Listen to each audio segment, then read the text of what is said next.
आता पाहूयात मोठ्या राजकीय बातम्या। बँक कोणतीही असो, शेतकऱ्यांचं 2 लाखांपर्यंतचं कर्ज माफ होणार। 30 जूनच्या आधी शेतकऱ्यांची कर्जमाफी करणार। कर्जमाफीवर मुख्यमंत्री फडणवीसांची प्रतिक्रिया। ठाकरेंचं सरकार कर्जमाफीच्या दिशेने जात असताना सरकार पाडलं। कर्जमाफी खरंच होणार की फक्त घोषणा ते पाहावं लागेल। सरकारच्या कर्जमाफीवर संजय राऊत यांची प्रतिक्रिया।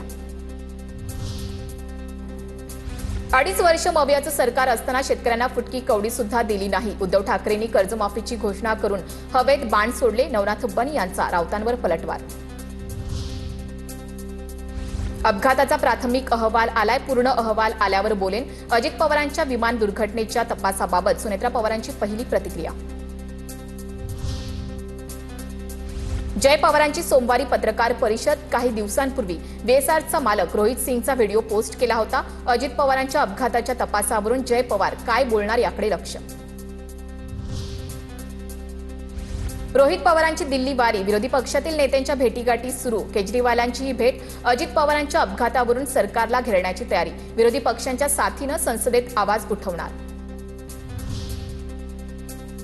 रोहित पवारांनी आपचे खासदार संजय सिंह यांची भेट घेतली। दादांच्या अपघाताचा मुद्दा संसदेत मांडण्याची विनंती केल्याची माहिती। तर एनसीपी विलीनीकरणाची चर्चा होती, त्यामुळे या प्रकरणात संशय असल्याचं संजय सिंह यांचं वक्तव्य। प्रफुल्ल पटेलजी, रोहित सिंगच्या लग्नात आपण गेला होता का? त्या लग्नात कोणत्या पक्षाचे नेते होते ते लोकांना सांगा। रोहित पवारांचा प्रफुल्ल पटेल यांना पहिल्यांदाच नाव घेत थेट सवाल। तर तुम्ही स्वार्थी आहात की अजितदादा प्रेमी, हे महाराष्ट्राला सांगा। रोहित पवार यांचं आव्हान।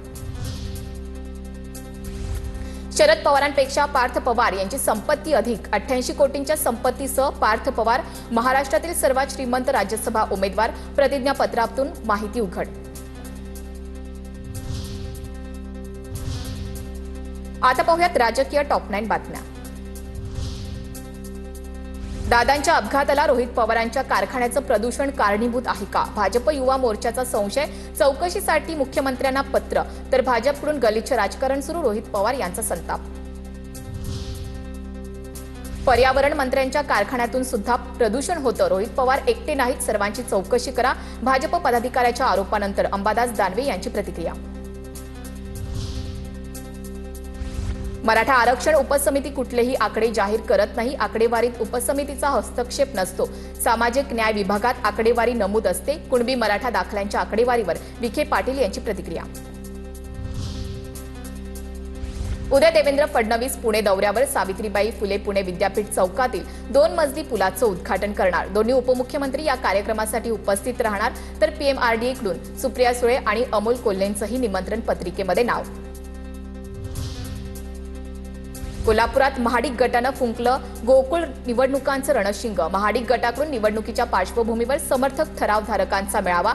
खासदार धनंजय महाडिक यांनी मेळावा घेत गोकुळ निवडणुकीसाठी सतेज पाटील यांना आव्हान दिलं। तृणमूल काँग्रेस पक्षाचे खासदार लोकसभेत इंडिया आघाडीच्या बाजूने मतदान करणार आहेत। लोकसभा अध्यक्ष ओम बिर्लांविरोधात दाखल झालेल्या अविश्वास प्रस्तावाला तृणमूल काँग्रेस पाठिंबा देणार, सूत्रांची माहिती। मुख्यमंत्री ममता बॅनर्जींच्या आदेशानंतर टीएमसी खासदार ओम बिर्लांच्या विरोधामध्ये मतदान करणार। राज्यसभेची उमेदवारी मिळाल्यानंतर ज्योती वाघमारे सोलापुरात। छत्रपती संभाजी महाराज चौकात ज्योती वाघमारेंचं जंगी स्वागत। लहानपणातील गरिबीच्या आठवणी सांगताना ज्योती वाघमारे यांना अश्रू अनावर। बुलढाण्याच्या चिखली विधानसभा मतदारसंघात काँग्रेसला धक्का। चिखलीतील अनेक स्थानिक काँग्रेस नेत्यांचा भाजपात प्रवेश। मुंबईत भाजप प्रदेशाध्यक्षांच्या उपस्थितीमध्ये पक्षप्रवेश। भाजपा आमदार प्रवीण दरेकरांनी आमदार प्रसाद लाड यांच्या मुलाच्या लग्नामध्ये मंगलाष्टका म्हटल्या। आमदार प्रसाद लाड यांच्या मुलाचं राजस्थानला राजेशाही लग्न। लग्नामध्ये राज्य कॅबिनेट मंत्र्यांचा पारंपरिक पोशाख चर्चेत।